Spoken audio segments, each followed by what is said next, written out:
Aquí tenemos, en el dibujo de la izquierda tenemos la estructura magnética de un motor de corriente continua.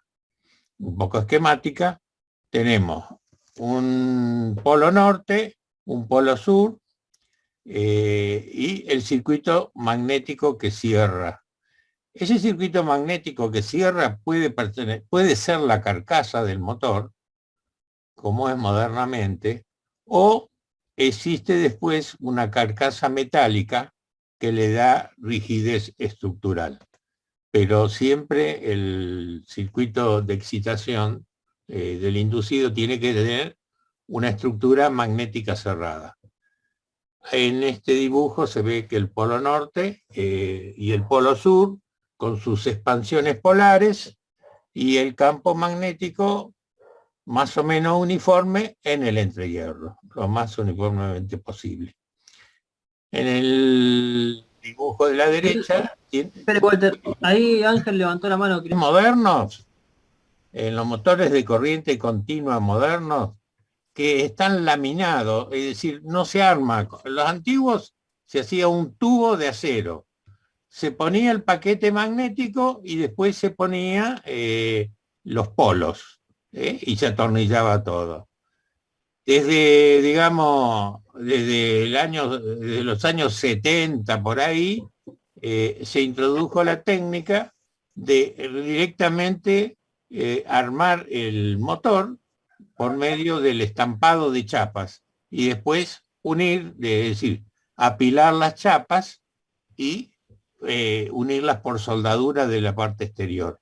O sea, lo que ustedes están viendo en un motor moderno, que son de tipo cuadrado, y que en la primera clase lo vimos, que hay un despiece, en realidad están viendo el circuito magnético, solamente de la parte exterior. Y por ahí las líneas de campos no circulan porque circulan más cerca del interior, por cuestiones de, de reluctancia. ¿Está contestado? ¿Eh?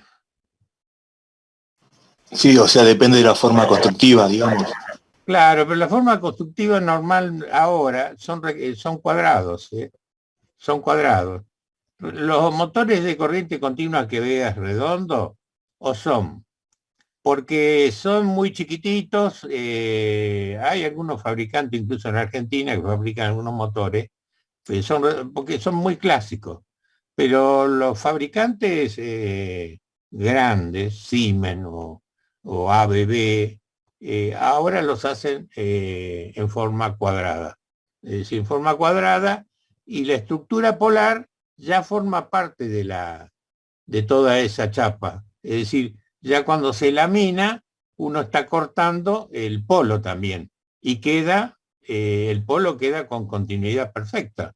Porque uno de los problemas que existía con la estructura acá cilíndrica, es decir, es que había que fijar los polos a la estructura.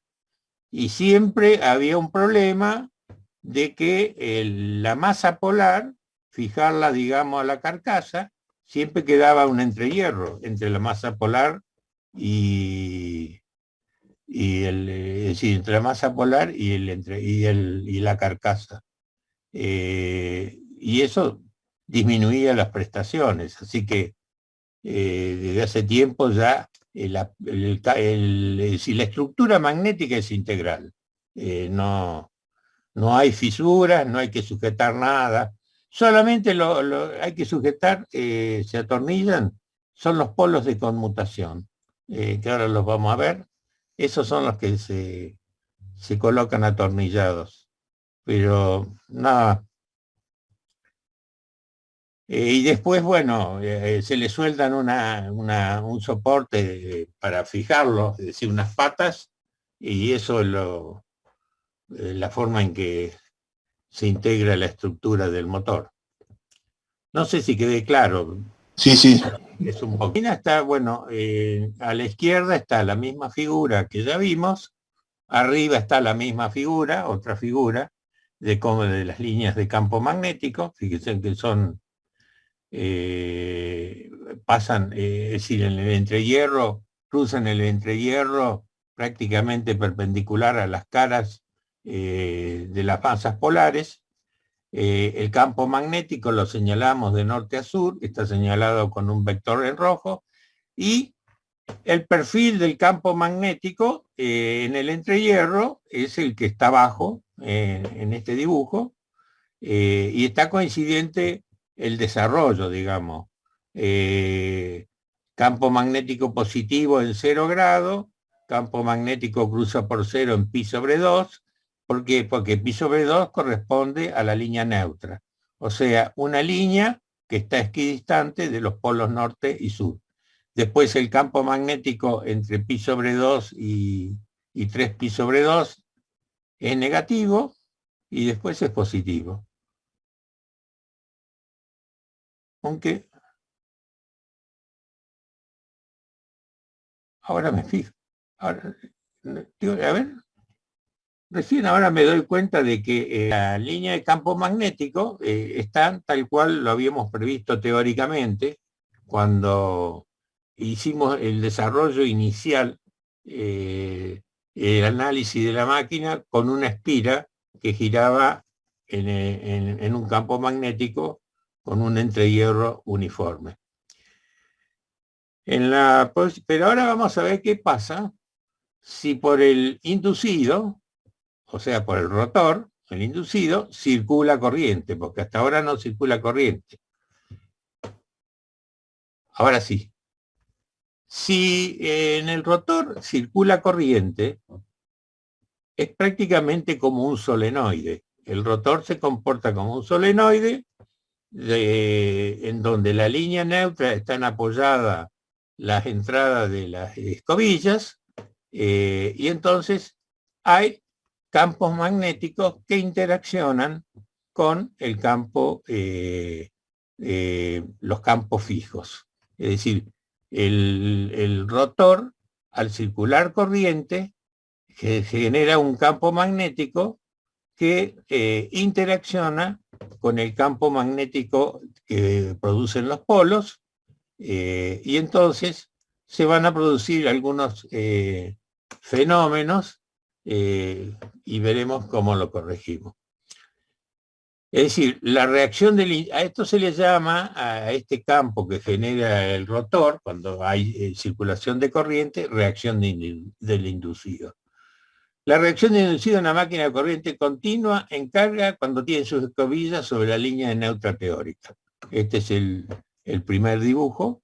El dibujo inferior izquierdo es otra representación, y entonces el vector, la fuerza magnetomotriz, está apuntando hacia abajo, por el sentido de las corrientes, y aplicando la regla de la mano derecha o cualquier otra regla que quieran utilizar para determinar el sentido de las líneas de campo magnético. Ahora, viniendo a la derecha, está el desarrollo de la fuerza magnetomotriz. O sea, que la fuerza magnetomotriz, a medida, parte de alfa cero, pero va sumando espiras en la estructura, va sumando espiras con fuerza magnetomotriz, o sea que la fuerza magnetomotriz va creciendo linealmente hacia los extremos, hasta el punto de línea neutra. Pasando la línea neutra, la fuerza magnetomotriz disminuye y es cero teóricamente en la línea perpendicular a la línea neutra. Y después, haciendo el otro recorrido, es positivo, la fuerza magnetomotriz crece hasta 3 pi sobre 2 y después se anula en pi sobre 2. Acá sí tiene sentido esto, porque el vector campo magnético, reacción de inducido, está apuntando hacia abajo. Entonces cuando recorremos la parte de abajo, la fuerza magnetomotriz es positiva porque está representando un polo norte. Y entonces las líneas salen de ahí. Ahora, ¿qué es lo que pasa? La fuerza magnetomotriz está emparentada con la intensidad de campo, y la intensidad de campo produce la inducción magnética o el flujo. Entonces, si representamos la inducción magnética que se produce en el entrehierro, la inducción magnética va a crecer proporcional a la fuerza magnetomotriz, excepto cuando se llega a la línea, cerca de la línea neutra, porque ¿qué es lo que pasa? Las expansiones polares no pueden tocarse, porque tenemos que dejar un lugar para que entren las escobillas. Entonces, hay un espacio alrededor de la línea neutra que no alcanzan las expansiones polares. Entonces ahí se incrementa la reluctancia digamos, del entrehierro. Entonces, hay una pequeña, por aumento de la reluctancia, hay una disminución de la inducción magnética, luego sigue la línea, sigue en forma lineal, creciendo, y cuando pasa por 3π/2, hay de nuevo una perturbación, es decir, por estar cerca de la línea neutra, donde el campo es nulo. A ver, en la diapositiva anterior se muestra el campo magnético originado por la corriente inducido cuando una máquina SS está en carga. Se supone que las escobillas están situadas sobre la línea neutra, teórica. Esto es la colocación de las escobillas sobre el colector de delgas, es tal que produce la conmutación de la corriente de una bobina justo cuando pasa por la posición donde se encuentra la línea neutra. Seguimos avanzando.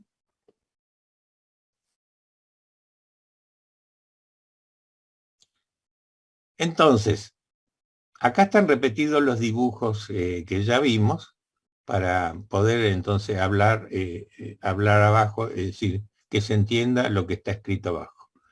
La fuerza magnetomotriz F sub I creada por las corrientes del inducido se denomina reacción de inducido. En este caso, la fuerza magnetomotriz del inducido es transversal, es decir, está opuesto a las líneas del campo magnético que generan los imanes permanentes. Tiene sus máximos a 90 grados eléctricos.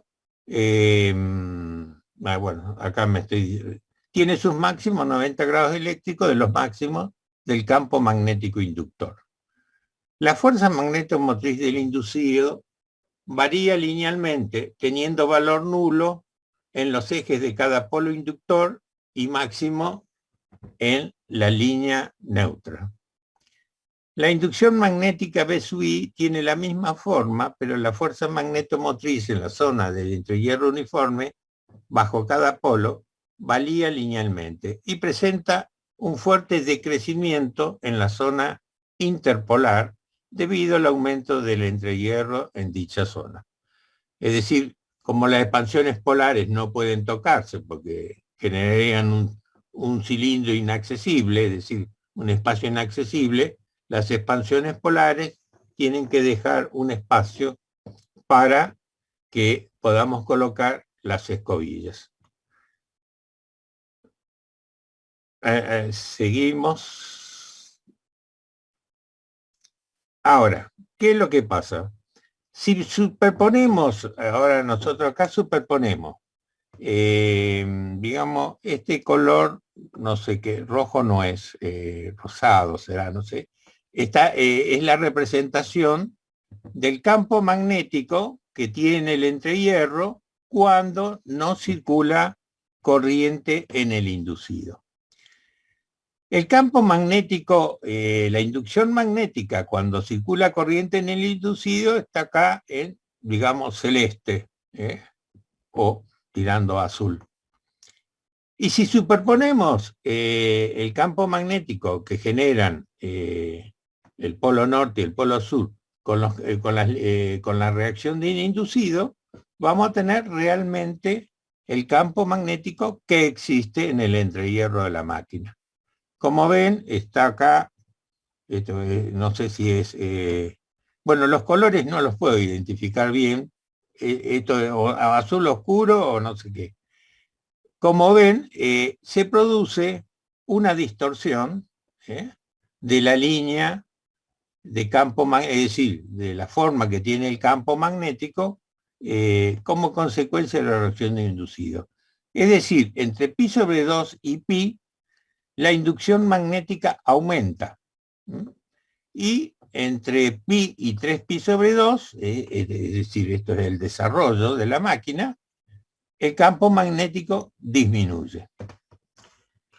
Si no existiera saturación, en realidad no produciría gran efecto porque, digamos, la fuerza electromotriz mayor que generaría en esta parte que se deforma, que aumenta el campo magnético, sería compensada con esta parte en que disminuye el campo magnético entre hierro. El problema es que nosotros trabajamos siempre las máquinas al borde de la saturación, al borde de la curva de la saturación, por un problema económico, ¿no? Entonces, esta parte entra en saturación y entonces realmente hay una caída del campo magnético, porque no es la inducción que está dibujada, sino que es mucho menos. Pero la disminución es real, pero el aumento no es real porque el hierro se está saturando.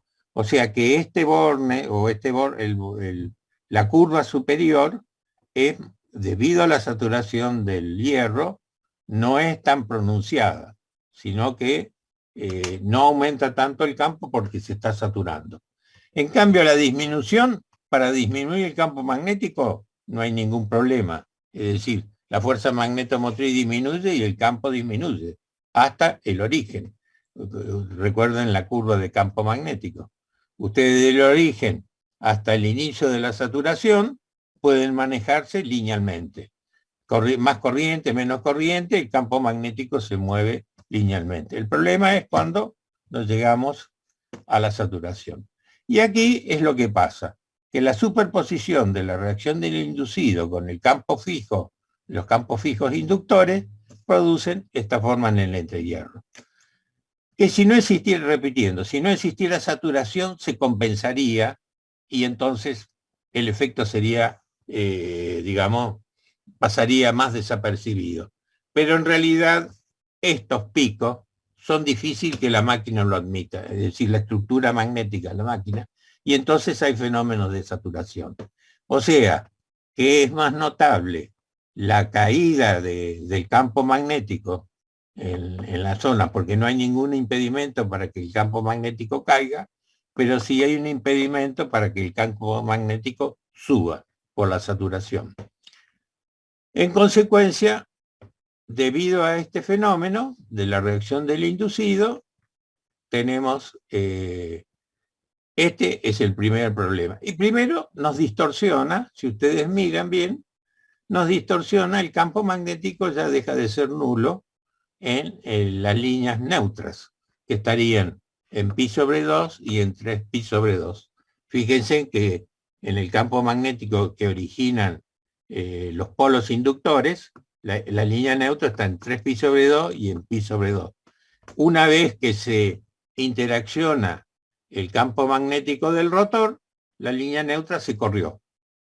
Entonces, ya no es lo mismo. Nosotros siempre hemos analizado que la máquina de corriente continua, sus escobillas están en la línea neutra y no hay tensión en ese punto y puede inyectar o sacar corriente del inducido. En la línea siguiente, en el dibujo de arriba está indicado, la línea neutra está corrida.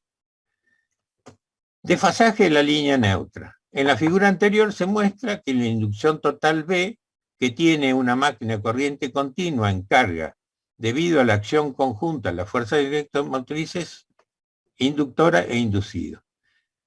En el caso mostrado en la figura grande de la diapositiva anterior, corresponde a la máquina funcionando como generador y girando en sentido horario, o a la máquina actuando como motor y girando en sentido antihorario. En realidad, esto ya lo había dicho. Si es generador, la línea neutra de campo magnético rota en el sentido de giro del rotor. Y si es motor, la línea neutra del campo magnético que se corre, pero en sentido contrario a la velocidad del motor, o al sentido de giro del motor. La otra, entonces, se observa ahora, la inducción magnética se anula en posiciones distintas a las del campo magnético inductor. Por lo tanto, la línea neutra cambia de posición con respecto a la línea neutra teórica. Este desfasaje de la línea neutra no es constante, pues depende de la corriente inducida, y es en sentido del movimiento para los generadores y en sentido contrario a las velocidades en motores. Luego, en generadores la línea neutra se adelanta y en motores se retrasa. Sigamos la otra filmina. Entonces, efectos de... acá vamos a leer lo que ya medio hablamos. Recordemos, por ejemplo, que se está analizando, bueno, esto está puesto para que el maestro se ha retirado. No, ya pasé la hoja. ¿Eh? Ya la pasé la hoja. Acá no. Hace que la fuerza electromotriz inducida sobre las espiras del inducido, situado bajo un polo, no sea igual en todas ellas, a diferencia de lo que pasa cuando no hay reacción de inducido. Las espiras que están, algo va a aumentar la interacción, las espiras que pasan por la zona del cambio de los polos, que está un poco aumentada, no tanto como lo hemos considerado si hacemos una suma lineal, puede ser que las espiras tomen más tensión que las contiguas y entonces produzca un fenómeno de chisporroteo.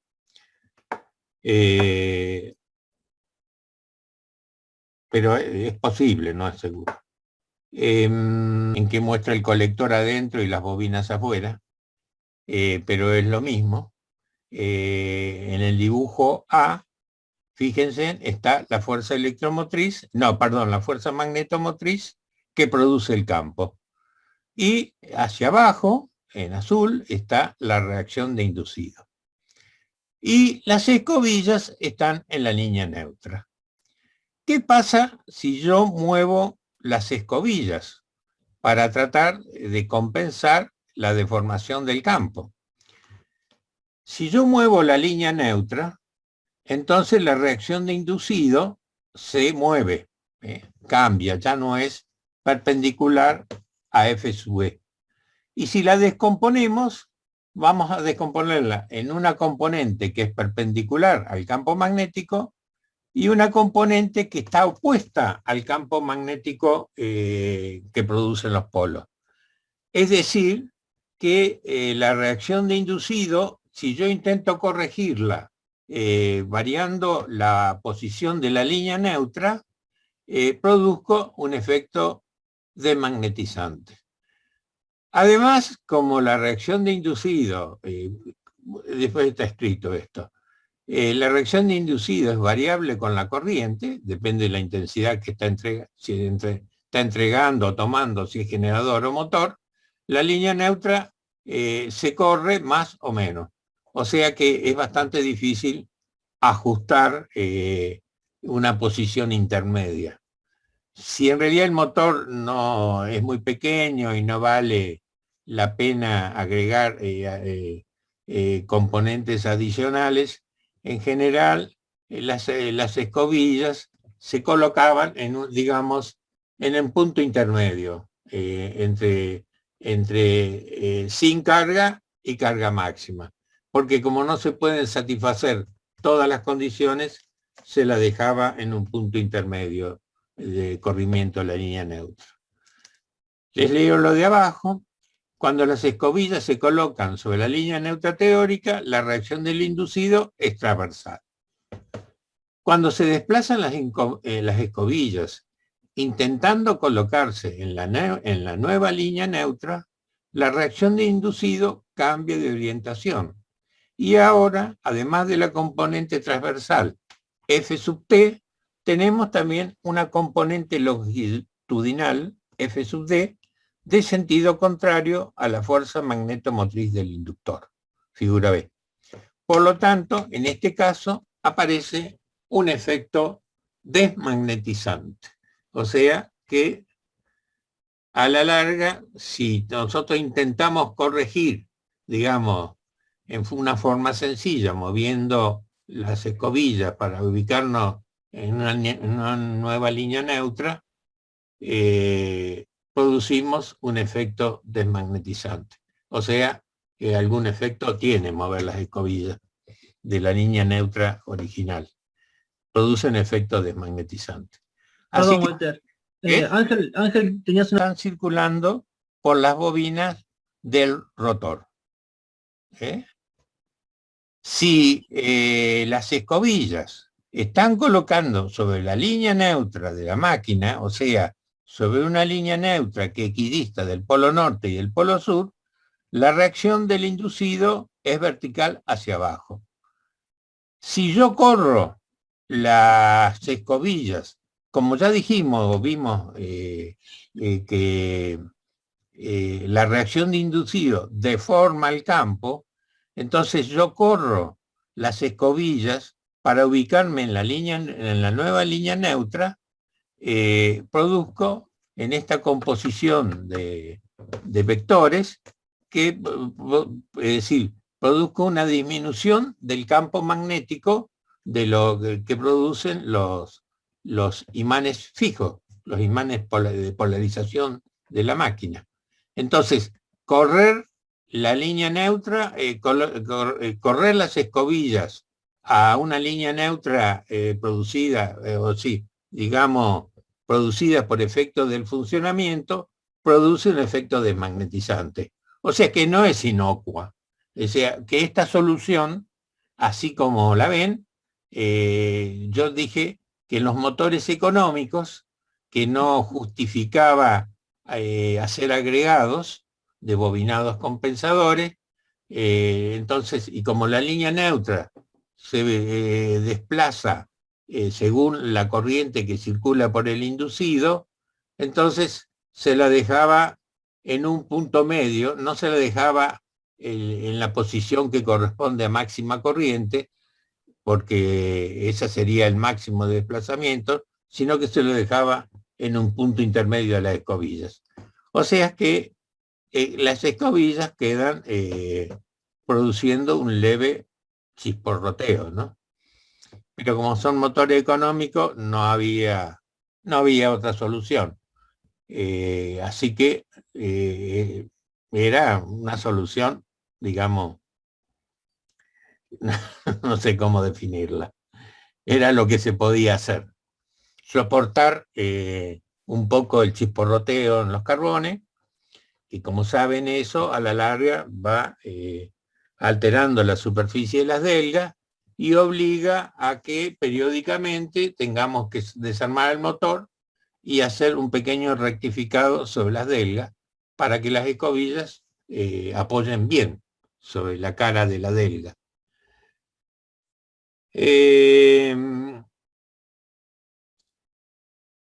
Este problema del corrimiento de la línea neutra. La reacción de inducido produce efectos indeseables, por lo que interesa eliminarlos o reducir sus efectos lo más posible. En máquinas pequeñas se puede desplazar las escobillas para situaciones en la nueva posición de la línea, para situarlas en nuevas posiciones de la línea neutra cuando hay reacción de inducido. Se adelantan cuando la máquina es generador y se retrasan cuando la máquina es motor. Este sistema introduce una componente desmagnetizante a la reacción de inducido y exigirá cambiar la posición de las escobillas cuando varía la carga. O sea que eso es prácticamente imposible. El mejor sistema que se utiliza en máquinas grandes y medianas es el mejor sistema que se utiliza en máquinas grandes y medianas con una apreciable variación de carga consiste en dejar las escobillas sobre la línea neutra teórica e introducir un devanado de compensación. conectado en serie con el inducido. Este devanado se coloca en ranuras longitudinales practicadas en la zapata. Zapata es la expansión polar, otra manera de denominar la expansión polar, zapata. Es decir, es más de taller, zapata. De los polos inductores, y por él se hace pasar una corriente igual a la de inducido, pero de sentido contrario. En el dibujo de la izquierda se ven que sobre la expansión polar se han colocado bobinas que se oponen a la reacción del inducido. Es decir, la reacción del inducido, bueno, ahora los vectores en la cabeza polar produce un campo magnético que se trata que sea exactamente igual.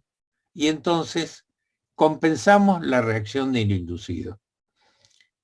De tal manera que el vector de reacción de inducido es compensado por este campo magnético que se generan, que es adicional y que lo genera un bobinado que se coloca sobre la superficie de la expansión polar. Como ven, tienen sentido contrario, o sea que el efecto es nulo.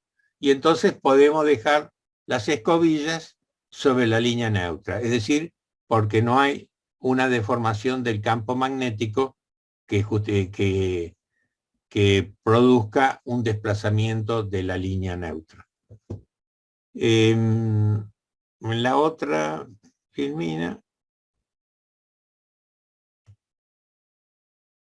bueno, aquello era una solución para la línea neutra, pero en la mayor parte de la máquina la reacción del inducido se corrige mediante los polos.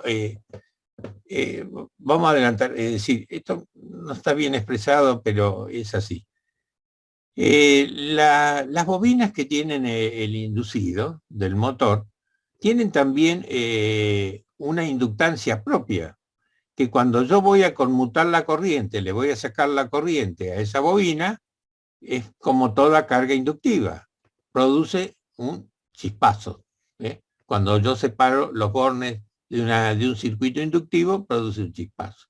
El motor de continua no está exento de ese fenómeno. O sea, como las bobinas están embebidas en un material magnético, tienen una inductancia propia. Cuando se instala una corriente, no hay problema, crece y está estable, pero cuando yo la quiero interrumpir, actúa como cualquier circuito inductivo. Entonces produce un chispazo. O sea que en la conmutación, que hasta nosotros la hemos analizado, que la corriente pasa de una a otra de las delgas, en realidad sufre un fenómeno de conmutación que hay que compensarlo. Entonces, en la mayor parte de las máquinas, esto se aplica, esta es una solución que se aplica para todas las máquinas, pero que permite en las máquinas de menor porte evitarnos el uso del arrollamiento de compensación. En la mayor parte de las máquinas, la reacción de inducido se corrige con los polos auxiliares o de conmutación. Como se verá más adelante, estos polos se usan en principio para mejorar la conmutación y su devanado, el devanado de conmutación, se coloca en serie con el inducido y se coloca en la línea neutra. Cuando estos polos se usan también para mejorar la reacción de inducido, habrá que dotar un mayor número de espiras a su devanado. O sea que estos polos de conmutación que permiten que no exista una chispa importante cuando se produce la conmutación, también sirven para corregir el efecto de la distorsión de la línea neutra. ¿Cómo lo logran? Es decir, este campo ubicado sobre la línea neutra genera en la espira que va a conmutar una fuerza electromotriz contraria, y entonces a la que se genera por el efecto de conmutación. y entonces la anula y la conmutación se puede hacer prácticamente con muy baja tensión. Me refiero a la tensión que se origina, esa tensión transitoria que se origina por reacción del inducido cuando se ve mejorar, ve disminuir la corriente. Ustedes saben que las bobinas son siempre, es decir, en el bulbo son contreras. Se oponen a que crezca la corriente en ellas y después se oponen a que disminuya la corriente en ellas. Siempre generan, las bobinas generan, si no están sintonizadas, las bobinas siempre generan el efecto, un retardo para que circule la corriente nominal, y si yo quiero disminuir la corriente también hay un retardo, porque la bobina acumula energía y después cuando yo desconecto la bobina devuelve la energía a través de un chispazo. Es decir, el chispazo no es más que una circulación, una ionización del aire y circulación de corriente. O sea que la bobina nos devuelve la energía que tiene acumulada mediante sobrelevar la temperatura, sobrelevar la tensión en el momento que se va a cortar, ioniza el aire y produce una conexión a través de los iones y la bobina queda descargada. Cuando estos polos se usan también para mejorar la reacción de inducido, habrá que dotar de mayor número de espiral devanado. El devanado de compensación corrige la deformación del campo magnético y el desplazamiento de la línea neutra. El de conmutación corrige el desplazamiento de la línea neutra, pero no la deformación del campo magnético debido a la reacción del inducido. En realidad, si lo sobredimensionamos, produce una ayuda en la deformación del campo magnético, y entonces hay máquinas que con polos de conmutación pueden funcionar bien sin tener que usar polos de compensación. Porque el efecto que produce el polo de conmutación es lo suficientemente poderoso para que no se mueva la línea neutra en forma apreciable. Creo que la otra figura... bueno, acá hay... este es un polo construido, la masa polar esta es una chapa que integra una masa polar. Ustedes ven en donde dice 1, son las ranuras donde va a ir el arrollamiento de compensación. Y los orificios circulares, allí se colocan, como diría, tornillos no, se colocan unos cilindros que permiten unir toda la estructura y se la remacha de ambos extremos. Entonces, es como decir, según el ancho, se coloca estas barras que ya vienen preparadas en la punta con unos agujeros, y entonces se expanden las puntas y actúan como un remache y permiten que la estructura de estas chapas quede como un sólido, ¿no? Un sólido metálico. Y ahí queda formado, entonces las ranuras ya quedan formadas, y después faltaría, bueno, hay que tomarlo a la estructura de la máquina. Faltaría el orificio donde va el tornillo que lo sujeta.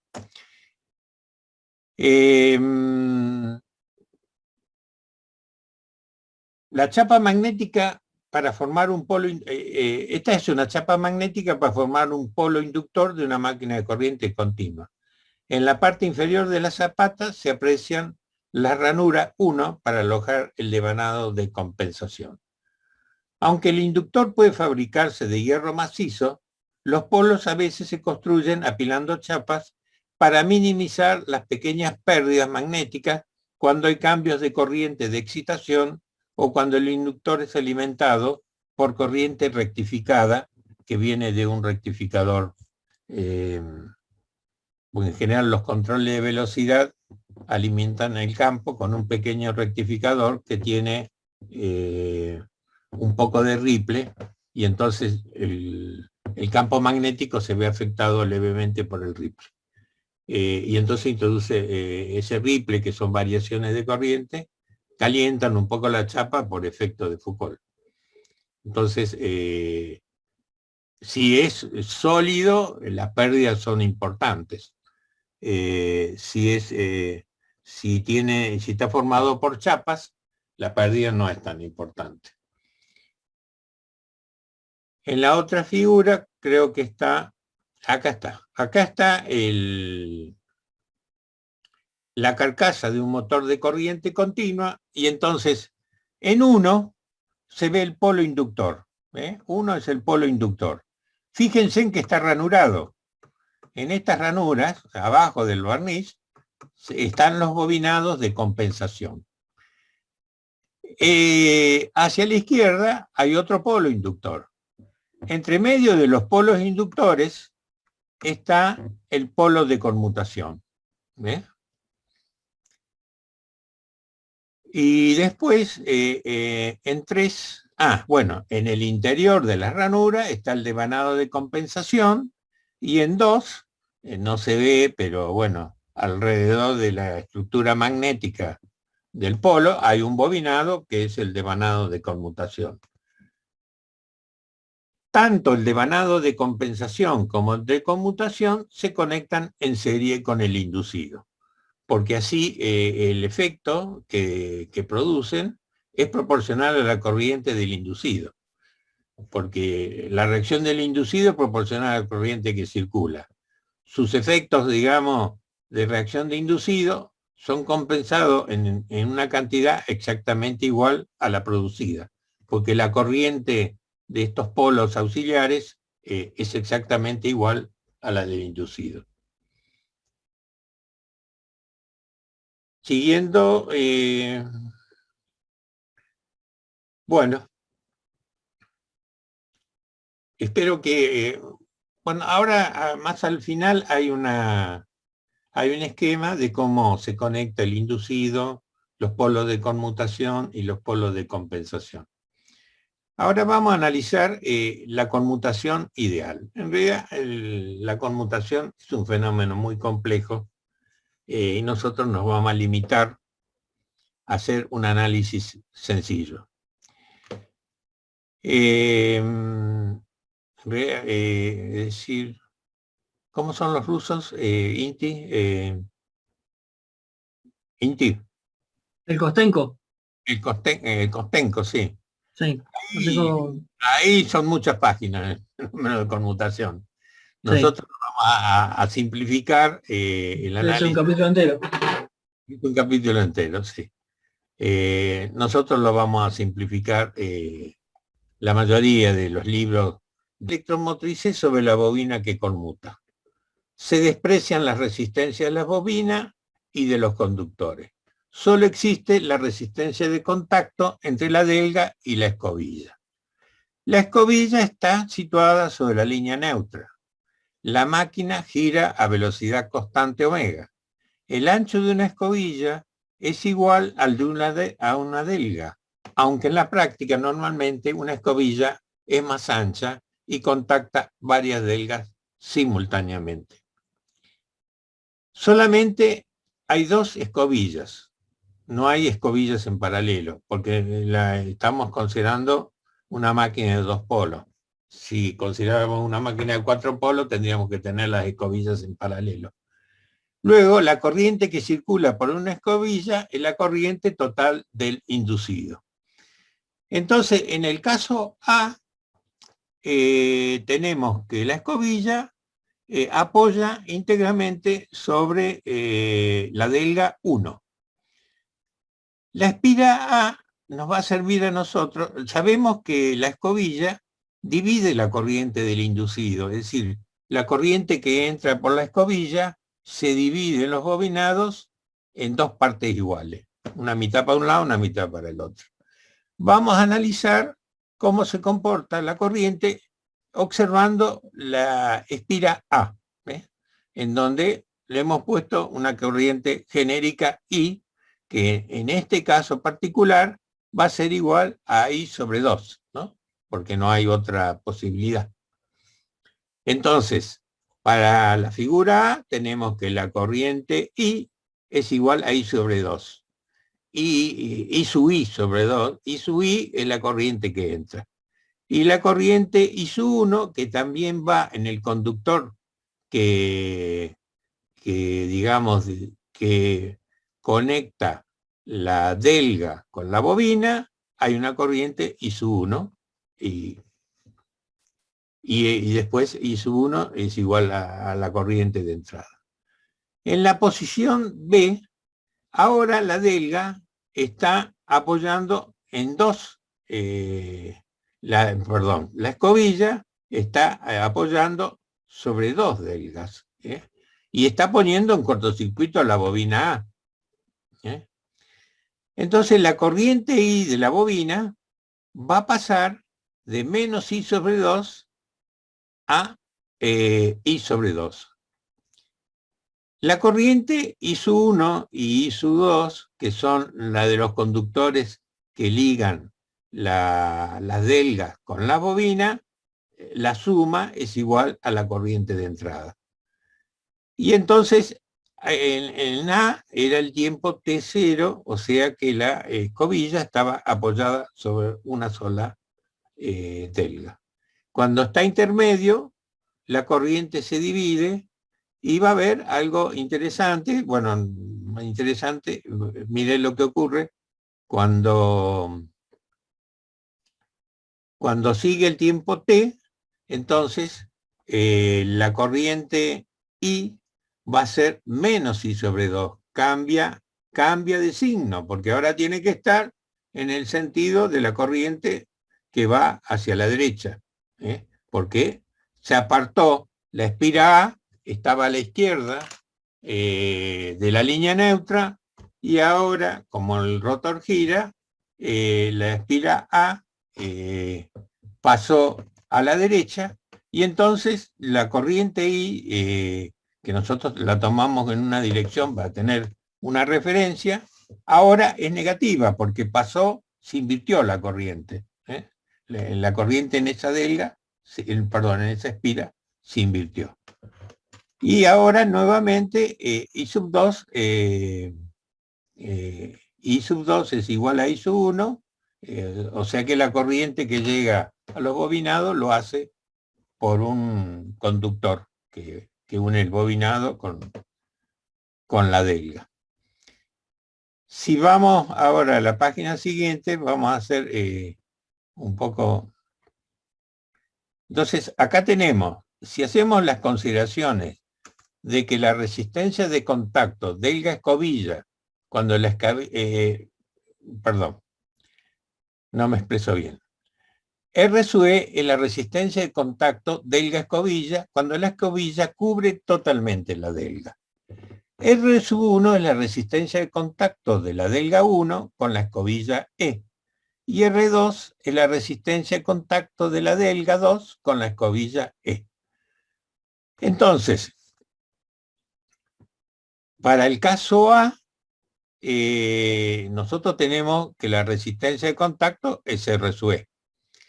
Pero si nosotros planteamos una ecuación para ver lo que pasa en el tiempo, la resistencia R1 va a ser la resistencia R sub E por T sobre T menos T, T mayúscula menos T minúscula, siendo T mayúscula el tiempo en que tarda la escobilla en posicionarse de la delga 1 a la delga 2.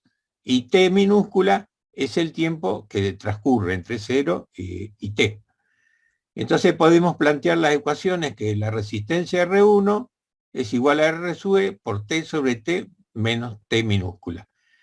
Para el caso A, como T minúscula es 0, si yo pongo en la ecuación 0, la resistencia R1 de la escobilla R1 con la delga va a ser la resistencia R sub E, la resistencia delga escobilla. La resistencia R2, como T es 0, la resistencia R2 va a ser infinita. O sea que no hay contacto eléctrico entre la escobilla y la espira 2. Bueno, después teóricamente existiría, equivale, bueno, la resistencia R1 y sub 1 va a ser a R2 y sub 2. Pero en este caso, como R2 es 0, no lo consideramos. Está planteada para plantear la ecuación, ¿no? Y la corriente I sub 1 por T es la corriente I sub 2 por T mayúscula, que es el tiempo que pasa de una escobilla a otra, menos T. En el espacio, digamos, en la consideración B, en el cuadro B, pues también podemos plantear que I sub 1 más I sub 2 es igual a la corriente de entrada, I sub I, y de input. Que la corriente I sub 1 va a ser la corriente de entrada por T menos T minúscula sobre T. Y que la corriente I sub 2 va a ser I sub 1 T sobre T mayúscula. Si despejamos, juntamos estas ecuaciones y hacemos un pequeño análisis, nos queda que en realidad la corriente I de la espira va a ser la corriente de entrada sobre 2 por 1 menos 2T sobre T mayúscula. Entonces vamos a ver, para el caso A, que T es 0, la corriente de la escobilla vale, la corriente de la espira A vale I sub I sobre 2. Si nosotros miramos el esquema eléctrico, vale I sub I sobre 2, porque está en serie con la otra delga, con la otra bobina. En el caso C, donde el tiempo es T, entonces tenemos que la corriente I sub I sobre 2, 1 menos 2, o sea, es menos 1. O sea, que la corriente en la bobina A se ha invertido, porque vale I sub I sobre 2, pero con signo negativo. O sea, que cuando pasó hacia la derecha, tiene que tener el mismo sentido que está indicado acá el vector en rojo, I sub I sobre 2. O sea que hay un proceso de transición que es lineal. Lo consideramos lineales porque no consideramos otros factores que alteran la simplicidad de este circuito. O sea que se produce un fenómeno lineal de transferencia de corriente entre la delga 1 a la delga 2. A medida que la escobilla se va superponiendo sobre la delga 2, parte de la corriente de entrada va pasando a la delga 2, hasta que la escobilla ocupa plenamente, hace contacto con la delga 2, y entonces la corriente va toda, entra por la delga 2. Entonces, en un proceso de este tipo, la densidad de corriente entre las delgas entre las delgas y la escobilla, o sea, el carbón, es uniforme. Es decir, es de tanto amper por milímetro cuadrado, porque es un proceso lineal. Si vamos a la filmina siguiente, vamos a representar. Entonces, lo que plantea en la ecuación que deducimos es que la conmutación, si es lineal, porque no hemos considerado ningún efecto parásito, ni inductancias, ni nada demás, la bobina que nosotros vimos, va a pasar de la corriente más I sub 2 en forma lineal a la corriente menos I sub 2. Es decir, va a invertir el sentido de la corriente. A medida en T0, la escobilla está apoyando en la delga 1. Y en T sub T, y en T igual a T mayúscula, está apoyando en la delga 2. A medida que transcurre, se van superponiendo la escobilla con las delga 1 y 2, hay un proceso de transferencia de corriente que es lineal. Entonces podemos considerar de que la densidad de corriente en la delga es uniforme, tanto en la 1 en la 2. Porque es decir, cuanto más contacto hago con la escobilla sobre la delga 2, va pasando más corriente a la delga 2 y deja de pasar en la delga 1. Entonces el proceso es lineal. Lo que pasa es lo siguiente. Ahora, la realidad es la siguiente. La realidad sería lo que corresponde a nosotros en la figura de la derecha, sería la conmutación lineal, sería la 2. Pero debido a que a los efectos inductivos y los efectos parásitos, en realidad la conmutación se retrasa para pasar de 1 a 2. O sea que está más tiempo en la delga 1 la corriente que en la delga 2. Y entonces, si nosotros le ponemos, ayudamos, nosotros hemos, es decir, si no se consideran efectos parásitos, y todo está con pocas condiciones, podemos considerar que hay una conmutación lineal y la escobilla y la delga no experimentan una sobrecarga eléctrica. Debido a la inductancia de la bobina, se produce una conmutación retrasada, que hace que se sobrecargue la corriente 1. Es decir, no se produce la partición de la corriente en forma lineal como lo hemos deducido. Entonces, con el polo de compensación, el polo de conmutación, que genera una fuerza electromotriz sobre la espira, ayudamos a que la espira invierta la corriente. Entonces, la podemos llevar a la posición 2, teórica, o cerca de lo teórico. Y si sobrecompensamos, también hacemos mal, porque con más campo de conmutación, producimos una conmutación adelantada. Eso quiere decir que cuando la escobilla va a tocar la delga 2, la corriente se va mucho más por la delga 2 que por la delga 1. O sea, que la densidad de corriente aumenta. No bien toca la escobilla la delga 2. O sea que lo ideal es la conmutación lineal. Y los efectos inductivos, que no hemos considerado, pero los agregamos acá en el resultado, pueden ser compensados mediante la fuerza electromotriz adicional que se genera por el polo de conmutación. Con esto se llevan una semblanza de que es la conmutación no es un fenómeno sencillo. En el caso ideal en que se verifican las hipótesis enunciadas, se obtiene una conmutación lineal. En la figura se muestra la conmutación de la bobina A de un devanado en anillo que está conectado a las delgas 1 y 2. Durante el periodo de conmutación T, la corriente I de la bobina I de la bobina A pasa de ser más I sub 2 a menos I sub 2. Es decir, cambia totalmente de sentido. Al principio de la conmutación, la corriente I sub I que envía la escobilla pasa íntegramente por la delga 1 y al final pasa su totalidad por la delga 2. Durante la conmutación, la corriente de la escobilla se reparte entre ambas delgas, disminuyendo paulatinamente la corriente I sub 1 de la delga 1 y aumentando la corriente I sub 2 de la delga 2. En este caso ideal se obtienen que las corrientes varían linealmente entre más I sub 2 a menos I sub 2, lo que significa que I sub 1 y I sub 2 varían también linealmente. Esto es más o menos un resumen de bobina que están conmutando.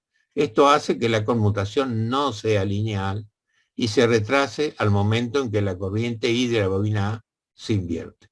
Es decir, considerar estos efectos lo hace el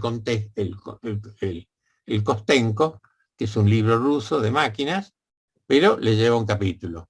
Después una conmutación retrasada, curva 1, con lo que la densidad de corriente aumenta en la delga 1 respecto a cuando la conmutación es lineal y la escobilla estará más cargada en la zona de contacto con la delga 1.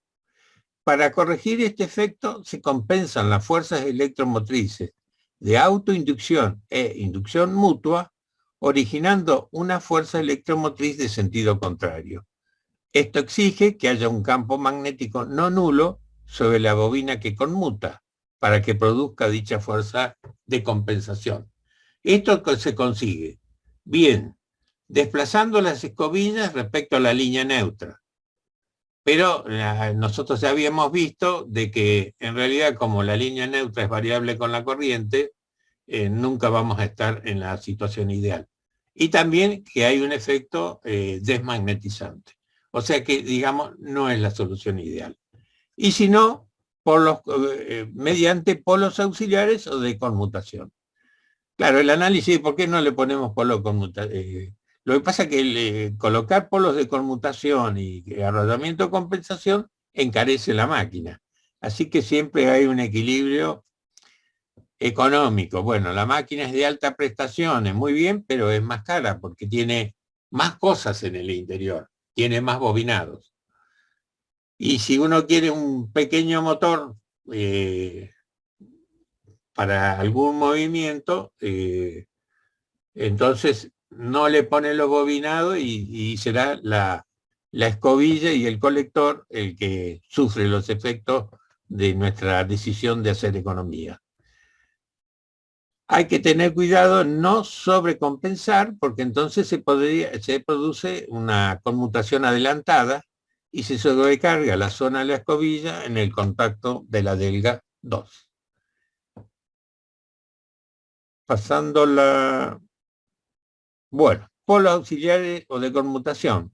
Para el generador, el polo auxiliar tiene el mismo signo que el polo principal que le sigue según el movimiento del generador. O sea que acá tenemos la máquina, una máquina de 4 polos, acá tenemos el polo auxiliar sur, como para generador gira en el sentido de las agujas del reloj, el polo siguiente es el polo sur. Cuando es cuando es motor que gira en sentido contrario, el polo auxiliar del mismo signo, que el polo auxiliar es del mismo signo que el polo principal que le precede. O sea, este polo sur le precede, es decir, está antes. O sea que es sur porque el polo principal que le precede es sur. Si no hay devanado de compensación, los polos auxiliares tienen la doble misión de reducir la reacción del inducido y de mejorar la conmutación. Interesa que su acción varíe linealmente con la fuerza magnetomotriz F sub I, es decir, la reacción del inducido. Por lo que para reducir el efecto de saturación, estos polos tienen un entrehierro mayor que el de los polos inductores. A esto no me acordaba. Es decir, el entrehierro entre el polo de conmutación y la superficie del rotor es mayor que la de los polos principales a la superficie del rotor. En máquinas pequeñas se desplaza la línea de escobilla con respecto a la línea neutra en lugar de usar polos auxiliares. En la próxima figura tenemos cómo se conectan. Tenemos un esquema, los polos principales, norte-sur, el rotor, el sentido de giro, la reacción de inducido y cómo se conectan los polos de conmutación, que se conectan en serie con el inducido, pasan por la carga, el otro polo de conmutación, uno en el norte, otro en el sur, y vuelve al inducido. Y el dibujo que está a la derecha, el inducido gira en sentido contrario, las corrientes tienen sentido contrario, pero más o menos el dibujo es el mismo, los fenómenos son los mismos. En realidad, en la de la derecha está considerado como motor, así que acá está la fuente de corriente continua, más menos. En el sentido de generador está colocado la carga.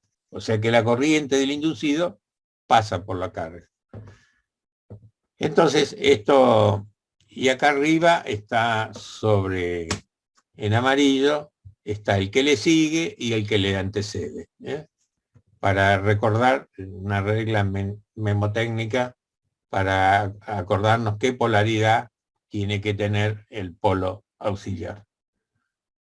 Creo que con esto terminamos la lectura. Hasta ahora hemos venido analizando el inducido por un lado y el campo inductor por el otro. Ahora, ¿cómo hacemos? ¿Cómo lo conectamos la máquina? Bueno, podemos elegir la opción A, que es una fuente alimenta al campo inductor y, bueno, si es un generador, tenemos la salida A1 o 2, ¿no? Y si es un motor, tenemos que agregarle una fuente adicional, es decir, que pueden tener distinta polaridad. Y en general, las máquinas grandes, a lo mejor el inducido trabaja en 440 volts, pero el campo de excitación trabaja en 220. O sea que hay que tener una fuente, por supuesto que la potencia del campo es mucho menor que la del inducido. Entonces, una fuente más pequeña que alimenta al campo y bueno, si es generador o motor, la alimentación es de mucho mayor potencia en el inducido. También podemos conectarlo en serie. En ese caso, la bobina que de los polos inductores va a tener que tener menos espira porque va a circular más corriente, va a circular la corriente de inducido. Así que en ese caso, cuando es un bobinado de conexión serie, los campos inductores tienen un bobinado que es de pocas espiras, pero mucha corriente. Es decir, igual tienen que tener la misma fuerza magnetomotriz que en el caso de excitación independiente, el de excitación serie. El campo tiene que tener la misma fuerza magnetomotriz porque depende del entrehierro y la estructura magnética con que lo hemos construido. La otra manera de conectarlo es conectarlo en la derivación Shunt, o sea, que la bobina del campo de excitación tiene la misma tensión que la bobina del inducido. O sea que se la conecta en paralelo con el inducido. Y después hay una conexión que es una mezcla entre la serie y el shunt, que es colocar parte de es decir, entonces los polos de excitación tienen dos bobinados. Uno de pequeñas espiras gruesas que está en serie con el inducido, el C1, C2. Y el E1, E2 está en paralelo. Entonces tiene más espiras y menos diámetro porque pasa menos corriente. En realidad, la excitación compuesta trata de aprovechar la ventaja de la excitación serie y de la excitación shunt. Eso lo vamos a ver ahora cuando analizamos en la clase práctica, en la clase próxima, los generadores y después en la otra clase los motores. Es decir, la conexión compuesta o compound trata de aprovechar las ventajas de uno y otro. Ahora, en realidad, modernamente, como los motores de corriente continua están conectados a variadores de velocidad, el mayor uso es la excitación independiente. Porque, digamos, un equipo electrónico alimenta al inducido con distintas tensiones para producir distintas velocidades y distinto torque. Mientras que la excitación en general se deja fija, en un determinado en un determinado rango. Después profundizaremos qué pasa si cambiamos la intensidad de la excitación. Que vamos a hacer hoy. Y la otra clase es el parcial de los dos trabajos prácticos. Así que bueno, ya están avisados. A partir de ahora va a ser así. Después viene la práctica 7, a la otra clase la práctica 8, resolución de problemas, y el parcial de práctica 7 y 8. Y después, en total son 8, sí, en total son 8. Así que, y después ya empezamos con los recuperatorios que faltan y el recuperatorio final. La verdad que se nos vino encima el calendario con la enfermedad de Walter. Nos atrasamos un poco y bueno, tuvimos que apretar un poco el calendario. Así que bueno, vamos a meterle un poco de es cómo se comporta una dínamo o un generador de corriente continua en sus distintas conexiones. En la práctica anterior habíamos visto que la característica magnética o la característica de vacío de un generador era exactamente la misma para todas las dínamos o todos los generadores, independientemente de cuál era su conexión, porque siempre interviene, digamos, el mismo bobinado, que es el bobinado de derivación, el bobinado principal, que deberían realizar ustedes como lo voy a checar un poco para que las vean. Estos son los valores que nosotros le pasamos a ustedes en el cuadernillo de laboratorio, con todos los valores. Bueno, estas serían las curvas que deberían presentar ustedes, más o menos de este tamaño, una curva por hoja. No hagan curvas chiquitas, porque después no se ven los valores, no se entiende, y esto parece que fuera una curva totalmente plana. Entonces, bueno, esta sería el tipo de curva que pretendemos que presenten ustedes. Están realizados con los valores que tienen ustedes, ¿sí? Así que con eso no deberían tener problemas. Acá están todas las curvas que tienen que presentar: flujo en función de la corriente de vacío, ¿sí? Pérdidas en el hierro en función de la tensión aplicada. Están todas representadas acá y salen de las cuentas que tienen que hacer con los valores que nosotros les pasamos. Se los muestro como para que tengan una idea de cómo son las curvas que tienen que presentar. Nosotros ya las tenemos hechas y dan bien. Estos son valores reales, valores que hemos medido nosotros cuando recibimos el instrumento. Así que es una curva real y es bastante exacta. Bueno, vamos a dejar de compartir esta pantalla. Vamos a ver cómo se comportaba cada tipo de dínamo según su conexión, y a medida que vamos cargando en bornes de este generador continuo, de esta dínamo de continua, le vamos agregando carga, una carga eléctrica obviamente, y cómo responde la tensión en bornes. Bueno, estos son todos los circuitos de conexión de cada tipo. Vamos a analizar, empezando siempre por autoexcitado de derivación, ¿sí? Después vamos a ir por el generador de excitación independiente. ¿Por qué arrancamos por el autoexcitado de derivación? En este caso, y no en el caso contrario, que habíamos hecho la curva con el de excitación independiente. Nosotros lo que queremos hacer, lo que se pretende demostrar en esta práctica, es cómo responde una misma máquina en todos los tipos de conexión. O sea, ya tenemos la máquina hecha, construida, y queremos saber comparar todos los tipos de circuitos partiendo de un mismo valor. Si empezamos a hacer el ensayo con el de excitación independiente,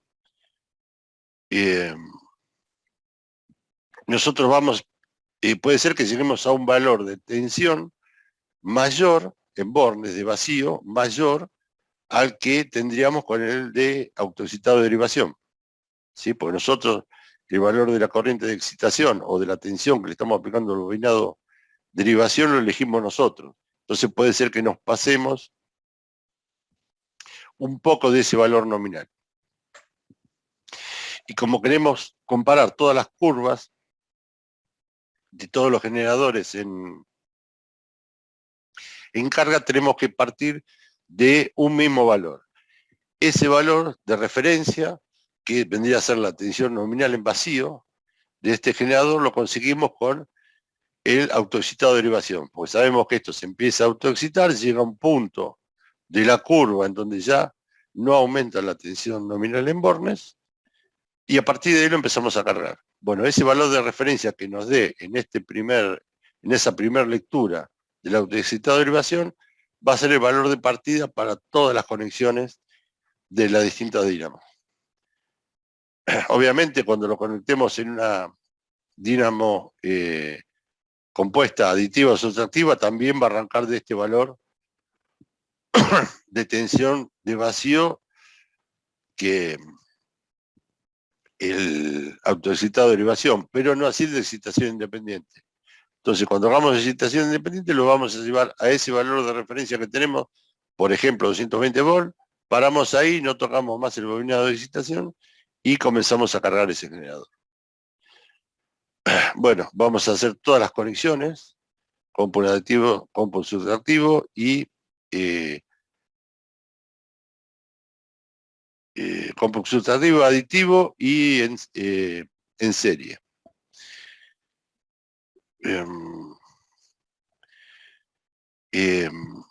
Ya tenemos los valores medidos, en realidad ustedes tienen los valores que nosotros le pasamos, de la resistencia interna del bobinado de derivación, del bobinado serie y de la armadura. Esos valores de resistencia ya los tienen, o sea que no hace falta que lo volvamos a tomar para este ensayo, porque utilizan los mismos valores que tomamos en la práctica anterior. Ahora bien, para ayudarnos con esta práctica, el año pasado hicimos, vamos a dejar de compartir, corresponder a los distintos bobinados, sino las cuentas están hechas a partir de la ley de Ohm, digamos. Entonces las curvas son bastante rectas y en la práctica no debería ser así. Deberían tener, si ustedes lo ven acá, a ver si puedo achicar esto, si ven acá, las curvas son prácticamente una línea recta, ¿sí? Esta curva, por ejemplo, debería estar más pronunciada y bajar un poco más, ya llegando a la carga nominal del generador. Pero bueno, sirve para ejemplificar cada uno de los contactos y qué pasa con las características externas en cada tipo de conexión del generador. Bueno, les vuelvo a repetir. La idea de esto es, partiendo de una máquina, la conectamos, que ya está construida, la conectamos como autoexcitada de derivación y obtenemos este valor de origen de la curva, que para nuestro caso es 180 grados. 180 volts. A partir de ahí vamos a ir aumentando el valor de la carga y vamos a ir obteniendo los distintos puntos que corresponden a la tensión en bornes referida a esa corriente de carga que estaría circulando por una carga que nosotros tendríamos entre estos dos bornes. ¿Sí?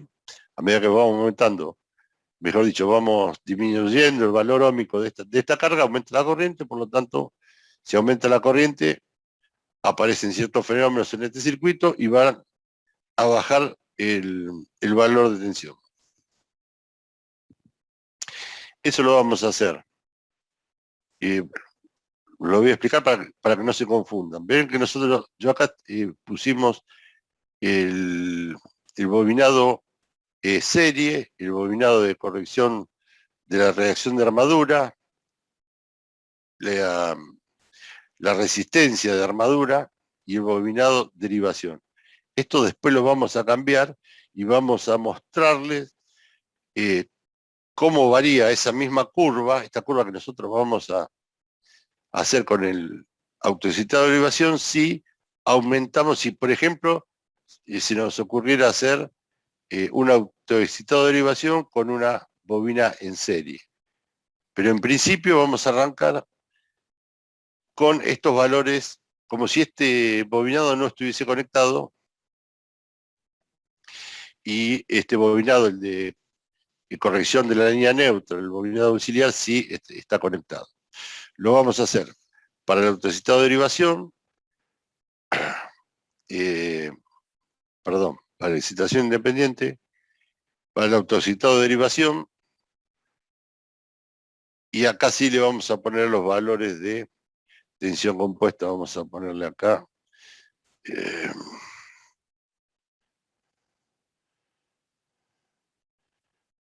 Acá, 0. 0.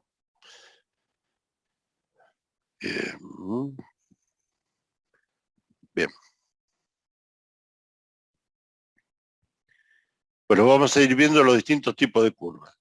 No se confundan cuando hablemos de si a esta misma máquina le cambiamos este valor de resistencia, este valor de la bobina en serie, qué es lo que pasa con la tensión en bornes, a qué es lo que pasa con comparar una misma máquina a medida que la vamos cargando en distintos tipos de conexiones. Bueno, vamos a empezar. Cualquier duda que tienen me paran y me preguntan. El bobinado, la bobina auxiliar, que se utiliza para compensación de la... El de compensación, sí. El de compensación de la línea neutra. Este EF sí es el bobinado serie, ¿sí? El que se usa para la conexión compuesta. Sí, Jorge, creo que los equipos que tenemos ahí en el laboratorio, GH y AB, son uno solo. O sea, no hay forma de separarlo.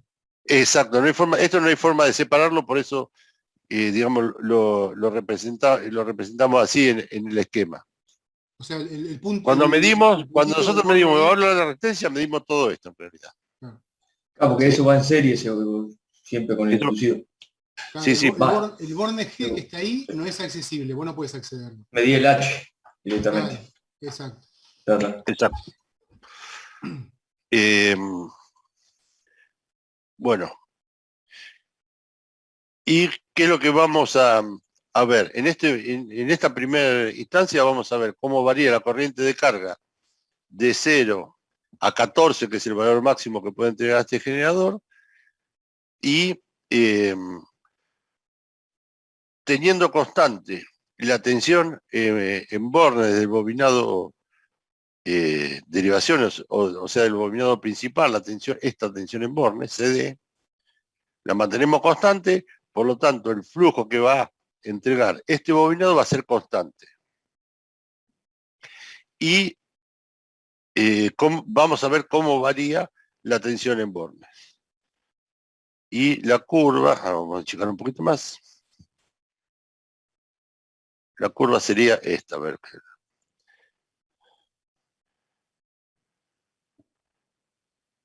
Ahí estamos. Y vemos que esta que está en celeste es la tensión en borne del bobinado de derivación.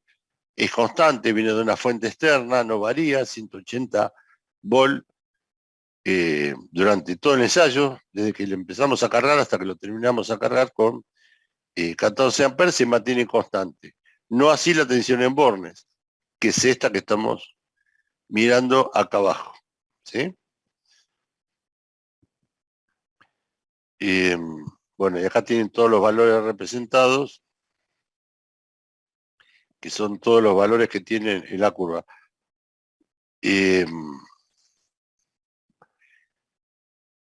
La que estamos viendo ahora es esta AD, que es autoexcitada derivación, compu aditiva, compu sustractiva. Eso lo vamos a ver después cuando volvamos en la segunda parte, que es donde le vamos a mostrar qué es lo que pasa cuando yo le cambio, si a esa misma máquina, por ejemplo, le pusiera un bobinado serie de mayor valor o de menor valor.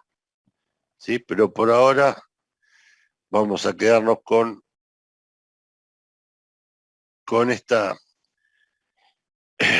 idea, ¿sí? Que varía en forma lineal. Recuerden que esto acá, esta curva tiende a ser más redondeada a medida que nos vamos acercando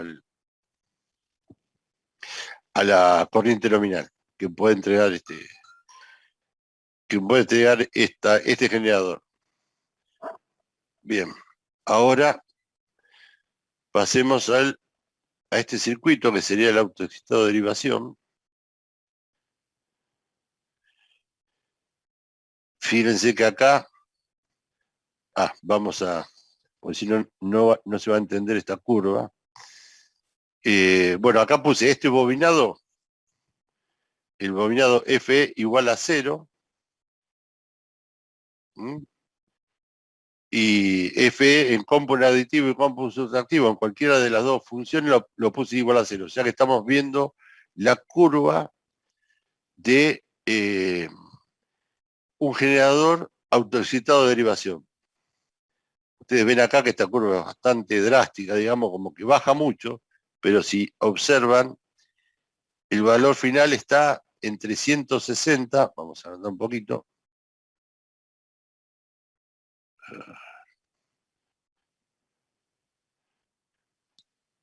Está entre 160 y 163, o sea que acá estaríamos en unos 163 volts a plena carga. Y en la curva de arriba estamos por encima de los valores de 170, o sea que si ponemos en la misma escala esta curva y esta curva, ven que la escala en Y es distinta, en X es exactamente la misma. Esta curva estaría por debajo de este valor, ¿sí? Porque ¿qué es lo que pasa entre el autoexcitado de derivación y la excitación independiente? Acá la tensión en bornes va variando. Bueno, acá debería, a ver, ¿dónde estoy? Acá. La tensión en bornes va variando a medida que yo le estoy aumentando la carga acá a este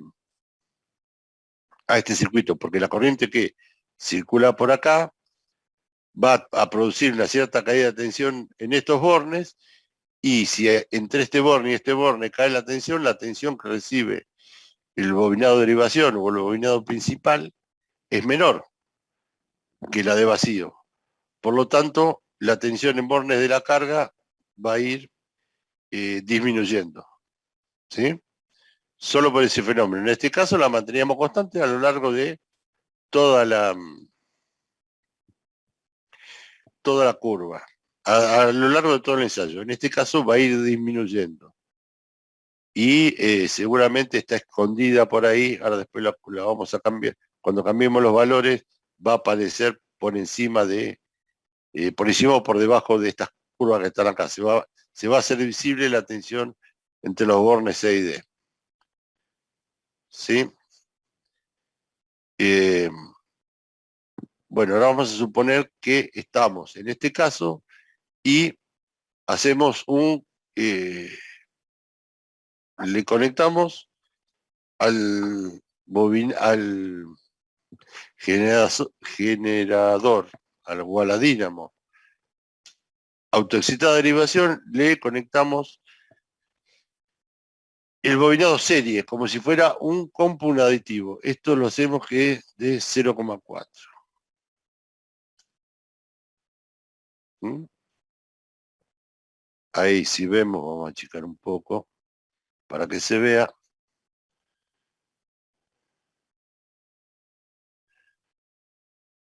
Si vemos ahí el compound, esta era la curva que teníamos. Vamos a volver a poner acá 0.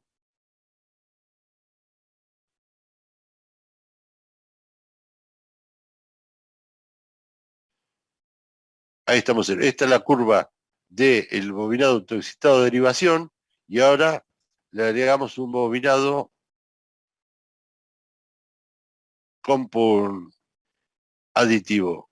¿Qué pasó? Aumentó el valor de tensión en bornes con respecto a la carga. A medida que aumenta la carga, la tensión en bornes no disminuye tanto. ¿Por qué? Porque esa corriente que está circulando por la carga que tiene en bornes este generador genera un flujo en este bobinado que se suma al bobinado de derivación. Por lo tanto, la tensión en bornes inducida en bornes de la armadura es mayor que en el caso anterior, porque ahora tenemos la suma de este flujo más este flujo. ¿Sí? Estamos ahí, en ese valor. ¿Está? ¿Se entiende cuál es el fenómeno? Vamos a hacer... bueno, le voy a dejar esto y le voy a agregar. Ahí dice, o sea que tener la caída de tensión es menor cuando aparece, cuando le doy La caída, resistencia. cuando yo le En la pongo carga, sí, señor, en la carga, a medida que varía la corriente de 0 a 14, la tensión en bornes del generador es mayor cuando estoy en el caso del compound aditivo. ¿Sí? Porque a medida que empieza a circular corriente por este bobinado, ¿sí? Yo estoy acá en 0, arrancan todo del mismo punto, del mismo valor. Lo empiezo a cargar, empieza a aparecer una corriente acá, esa corriente circula por este bobinado que antes no estaba, antes valía 0, y empieza a aparecer un flujo. Ese flujo de este bobinado se va a sumar al flujo principal del bobinado de derivación y va a hacer que la tensión en bornes aumente. ¿Sí? Después vemos, bueno, vamos por partes. La tensión en bornes va a aumentar con respecto al autoexcitado de derivación. Es mayor en el caso del compound aditivo que con referencia al autoexcitado de derivación. ¿Sí? Ahora, ¿qué pasa si este mismo bobinado lo conecto al revés? Como un compound sustractivo. Ven que acá está conectado FE y este compound sustractivo sería que conecté con distinta polaridad este bobinado y le pongo 0,4 acá. Vamos a poner los mismos valores para que no se nos vaya. ¿Sí? ¿Qué pasa? Aparece una corriente de carga, lo mismo, empieza a aumentar la carga, empieza a circular una corriente por este bobinado. Pero este bobinado yo ahora lo tengo conectado de tal forma que el flujo que genera este bobinado se resta al anterior. Por lo tanto, la curva de tensión en bornes acá va a ser menor que la del autoexcitado de derivación. ¿Sí? Y obviamente va a ser mucho menor que la del compound aditivo. ¿Está? Estamos bien ahí. Las revoluciones del motor de impulso. El motor de impulso, primero, tiene que estar generando para que estas cargas, para que haya tensión en bornes, y el motor de impulso se mantiene a una velocidad constante. ¿Está? Entonces ya vimos el generador de excitación independiente, que sería esta curva, el autoexcitado de derivación, que sería la curva del medio, que estaría por debajo de esta otra que está acá, de esta, estaría por acá. La del cómputo aditivo, ¿sí? Que es mayor que la del autoexcitado de derivación, y puede ser o no mayor que la de excitación independiente. Ahora después lo vamos a ver. En una parte de la curva puede ser mayor o no que el autoexcitado que el de excitación independiente. ¿Sí? Y bueno, y vemos que si era el sustractivo, estamos siempre por debajo de las dos curvas, autoexcitado derivación y excitación independiente, porque esa corriente de carga genera un flujo en el bobinado serie que hace que se reste al flujo principal, por lo tanto la tensión en bornes disminuye. Esta curva en realidad, la que estamos viendo acá, la curva violeta, viene hasta, si uno lo va a ver en los manuales, no va a ver una recta así, sino que esta curva a partir de acá se empieza a tener un cambio brusco hacia abajo y tiene una cierta, como si volviera hacia atrás, ¿sí? Por la influencia de este bobinado, no solo resta el flujo acá, sino que hace caer la tensión en borne de la armadura, ¿sí? Entonces empieza a tener una brusca caída de tensión y llega a un punto que este generador prácticamente nos daría tensión cero y sería al cortocircuito. ¿Está? Sí, una aclaración, Jorge, porque a veces si Sí. ustedes revisan o ven cosas por internet o otras curvas, uno pone las imágenes en el buscador y aparecen un montón de curvas, tengan en cuenta siempre que más allá del formato lineal que aparece acá por una cuestión de practicidad para poder armar el Excel, que en realidad, bueno, como hay elementos magnéticos en el juego, que son elementos lineales, las curvas no son líneas rectas, sino son, como decía Jorge, sobre todo en la parte de saturación, donde la linealidad es más evidente, ahí aparecen deformidades comparadas con esta. Y además, tengan cuidado porque no la estructura de las curvas, pero sí a veces los formatos de las curvas, y su intensidad, digo, la cantidad que aumenta la tensión o que baja la tensión, depende mucho de los valores de los bobinados, ¿sí? Y eso se traduce en las resistencias. Puede ser que un bobinado serie sea muy grande y con poca corriente de carga produzca un efecto muy negativo, entonces el efecto se acelera. Digo, eso tengan en cuenta las relaciones acá las relaciones de tensiones, de resistencia, le dan una idea más o menos de la relación de tamaño de los bobinados, ¿no? Más o menos uno puede darse una idea. Si en la imagen que ustedes ven en otro libro o en cualquier otra publicación, siempre tienen que ver el circuito y tienen que ver los valores que tienen esos bobinados. Porque a lo mejor las curvas no tienen nada que ver, ¿sí? Ustedes lo que van a tener que hacer en la práctica es, con los valores que nosotros les dimos, trazar las curvas de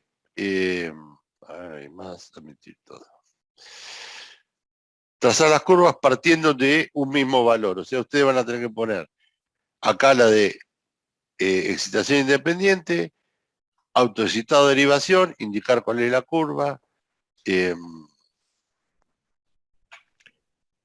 cómputo aditiva y cómputo sustractiva.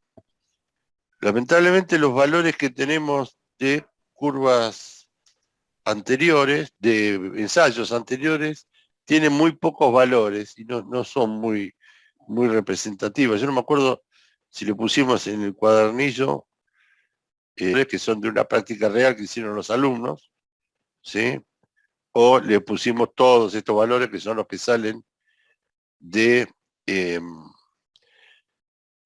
las fórmulas de las ecuaciones que utilicé yo para hacer estas curvas.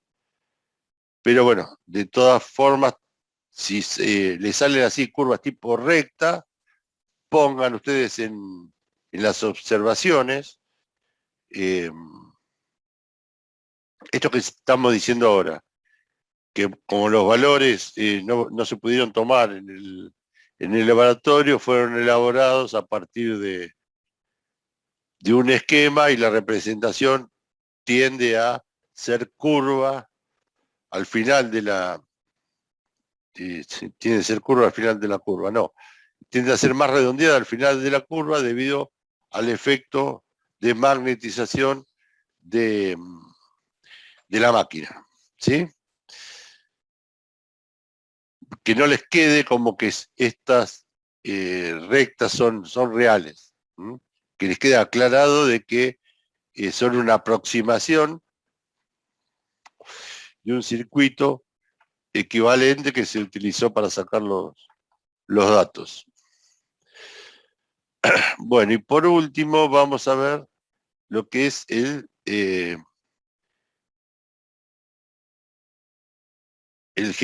generador autoexcitado serie. En este caso, el bobinado de derivación no lo conectamos, ponemos a girar el motor de impulso y en un principio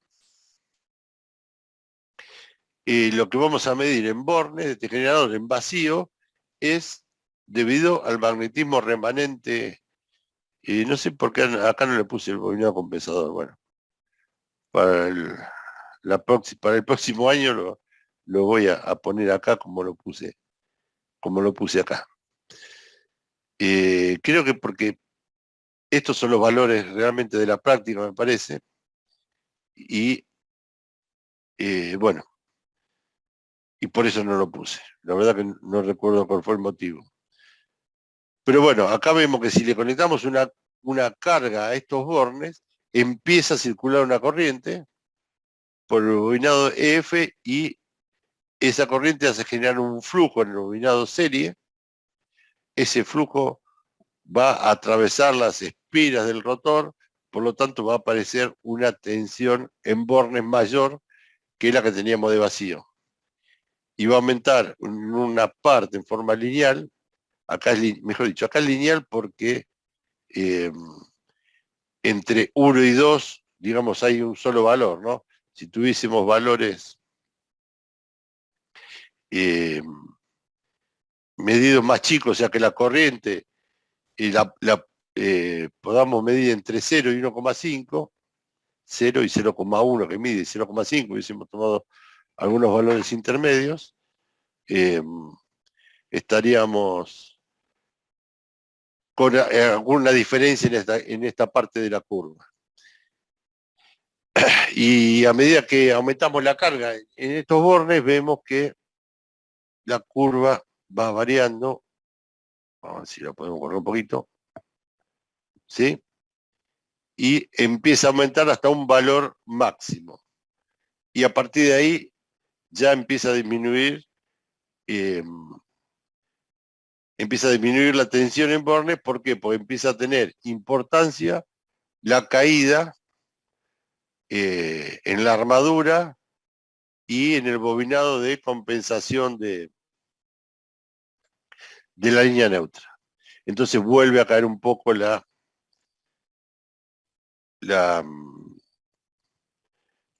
corriente, vuelve a caer un poco la tensión en bornes de este generador. Por lo general, estos generadores, los tipos serie, trabajan en esta zona que estoy marcando acá, ¿sí? Que es en la que nosotros querríamos, por ejemplo, que la soldadora realmente entregue una corriente tal que me derrita el electrodo y mantener un valor más o menos constante. Si nosotros pretendemos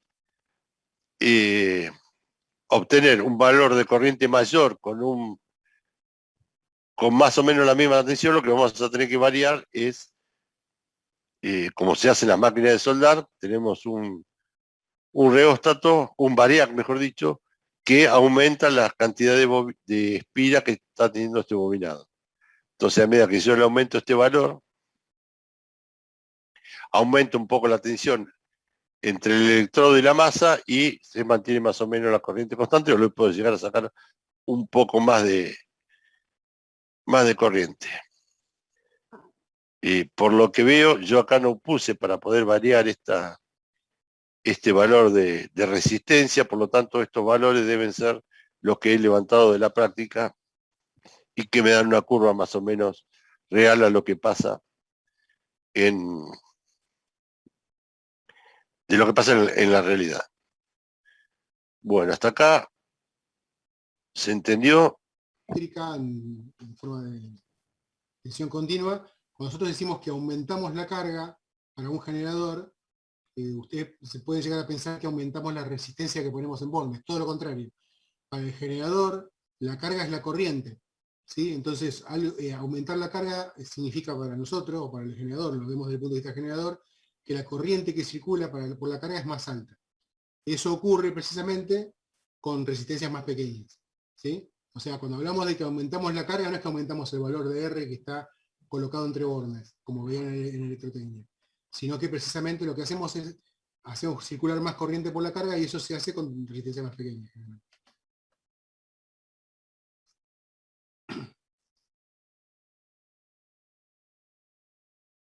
Con esta máquina sí variamos, si pudiéramos variar,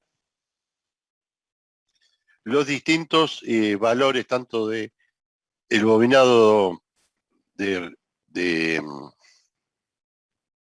corrimiento de la línea neutra, el bobinado auxiliar, el bobinado serie, y bueno, mantenemos el bobinado CD constante, ¿no? Eso sí lo vemos. Esto ya es, estaríamos comparando distintas máquinas, ¿eh? No, lo que vimos recién es una misma máquina que ya está construida y vemos cómo se comporta según cómo la conectamos.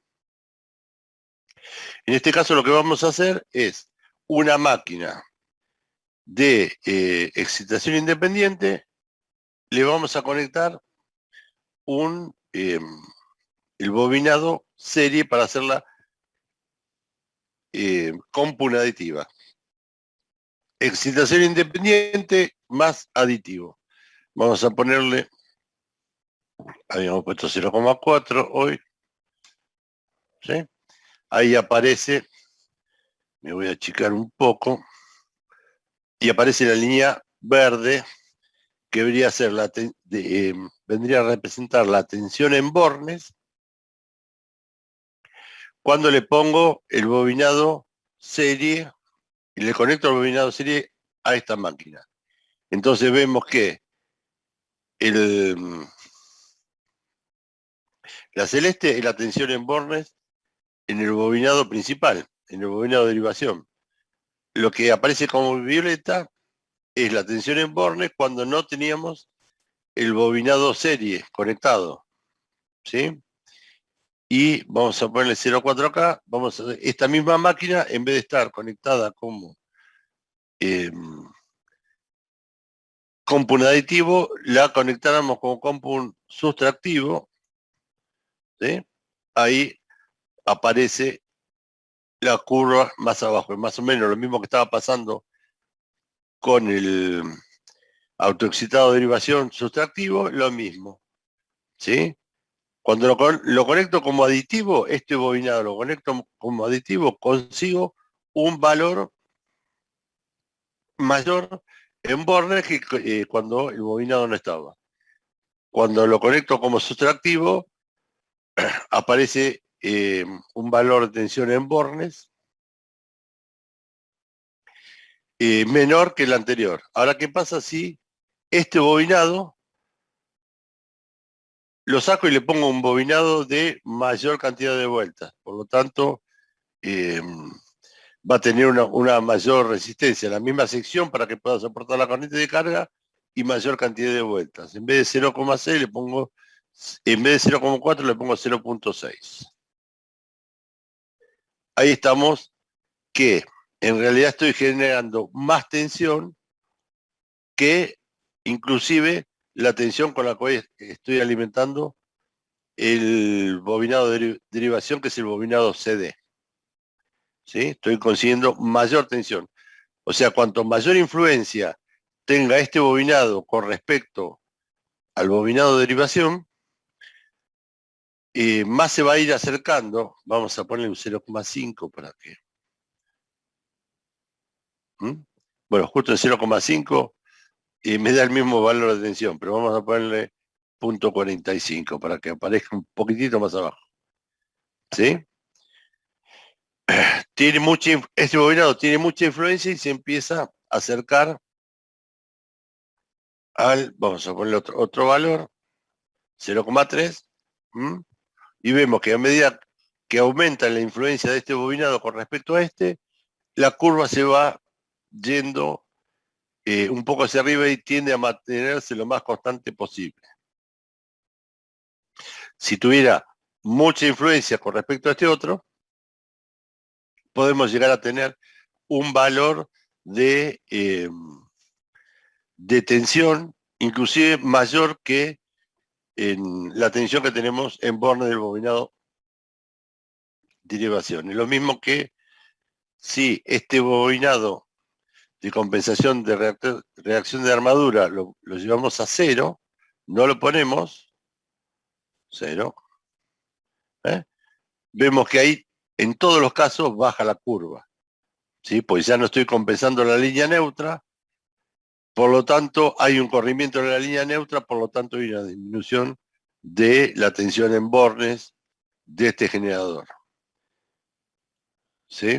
Entonces yo le pongo 0,1, vamos a poner, pongo un bobinado con poca influencia, sube las curvas un poco, pero no llevan al valor normal que teníamos antes. Si lo pongo otra vez en el 0,2, vemos que las curvas se van aproximando. Entonces, las características de carga del generador, según la conexión, dependen básicamente de cómo están construidos, cómo está construida la máquina, cuántas vueltas tiene este bobinado, cuántas vueltas tiene este, el bobinado principal, el bobinado de reacción de armadura y la armadura. Vamos a bajarle acá un poco, vamos a ponerle 0,8 para que cambie. Vemos que las curvas también cambian. Si ponemos 0,6, las curvas se van a ir para arriba. Ahí está. ¿Sí? Entonces, cada valor, cada componente del circuito hace variar la tensión en bornes de esta máquina. Entonces ahí está la influencia que tiene los distintos parámetros que están, que se ponen en juego dentro de un generador. Ahora vamos a ver qué pasa con el autocitado de derivación. Hoy vimos que si el bobinado EF o bobinado serie tenía mucha influencia con respecto a este, podíamos llegar a pasar, y lo habíamos hecho con un valor de 0,5, si no me equivoco. No, 0,5 es igual, con 0,6 estábamos por encima de la tensión de vacío de este generador, ¿sí? Que en realidad es la tensión en el bobinado CD. Si este tiene mucha influencia con un valor 0,6, vemos que está pasando por encima de la tensión de vacío del generador. En este caso, ¿qué va a pasar? Si yo le pongo acá un valor 0,6, ¿va a estar por encima del valor de vacío? ¿O va a estar por debajo? ¿O va a estar igual?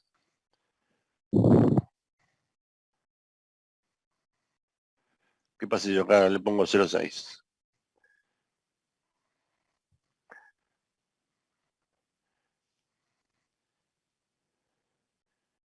En vacío, ¿va a subir el valor a medida que lo ve cargando? Se acercaría más a la tensión de vacío, sí. Se va a acercar a la tensión de vacío, pero no la va a pasar, va a estar por debajo. No la va a pasar. Este va a tener que tener mucha influencia. Ahí ya veo que le estoy poniendo 1 a este valor y recién se está aproximando a la tensión de vacío. Pues ya entra en juego la repartición de la corriente que pasa por acá, más la que pasa por acá, más la caída de tensión. ¿Sí? Vamos a ponerle 1,5, a ver qué pasa. Y ahí sí recién me voy por encima de Me voy por encima del valor, ¿ves? Ahí en 1,2 más o menos estaríamos aproximado al valor original. Pero bueno, ya depende de cómo hago variar todo. Es lo mismo que si cambio acá el unidad de compensación, 0, lo pongo en 0,1, ven que caen todas las curvas. O sea, está hecho más o menos con el mismo modelo, o sea que es de esperar que va a pasar siempre lo mismo, ¿no? Que va a repetir lo que nos pasó, lo que nos pasó arriba. Pero bueno, la conclusión a la cual llegamos de acá, que ¿puedo obtener valores mayores a los que tenía originalmente en la curva de vacío? Sí, lo puedo obtener. Pero para eso tengo que cambiar algún valor de los componentes de la máquina, propiamente dicha. Nunca voy a estar... ¿qué hice? 4 no, 0,4. Ahí está. Si quiero sacarle mayor... en este tipo de componente, por más que yo lo ponga como aditivo, ¿sí? Si la máquina ya está hecha, no le voy a sacar más valor en tensión en bornes, aumentando la carga, que la única forma de conseguirlo es variando, cambiando de la vuelta al bobinado serie, cambiando de la vuelta al de compensación de reacción de armadura, o cambiando las bobinas, cambiando alguno de estos valores. ¿Mm? Bueno, eso es lo... Sí. La máquina, bueno, ya está construida todo, pero no puedo agregar en F un bobinado en serie externo para variar ese 0,4 y aumentarlo. Sí, lo podés, pero no te va... Ese flujo que genera ese bobinado... Que la curva se levante. No, bueno, está bien. Vos le ponés acá, vos decís en la carga, le pones un bobinado externo. Sí, acá en F, en el punto F y el otro extremo de afuera, o sea, un bobinado en serie. Está bien, pero la resistencia. Ese bobinado te queda fuera de la máquina. Sí, fuera de la máquina, sí. Y bueno, si te queda fuera de la máquina, el flujo que genera no atraviesa al rotor, por lo tanto no va a tener ninguna acción. No contribuye al valor de F, digamos. No, porque esto está dentro de la máquina, por lo tanto el flujo que genera esto atraviesa las espiras que están girando en el rotor. Claro, para conectarlo afuera tendría que desconectarlo en F yo y ponerlo en serie ahí. Y sí, pero igualmente lo tenés que meter adentro del generador. Y por eso no se puede. No se puede. No, al contrario, inclusive vas a sumar resistencia a la salida. O sea, no se puede, porque vos acordate que cuando vimos cómo estaba constituido cuando sí, vimos la foto, es un paquete ya. Es un paquete que está dentro del motor, y eso, tanto el polo norte como el sur, las expansiones polares atraviesan el rotor que gira dentro de ese campo, ¿sí? Por más que yo genere un campo afuera, de alguna forma tengo que hacerlo que ese campo atraviese la armadura. Y si yo no modifico la máquina, no hay forma. Todo lo que le ponga de afuera, no hay posibilidad. ¿Sí?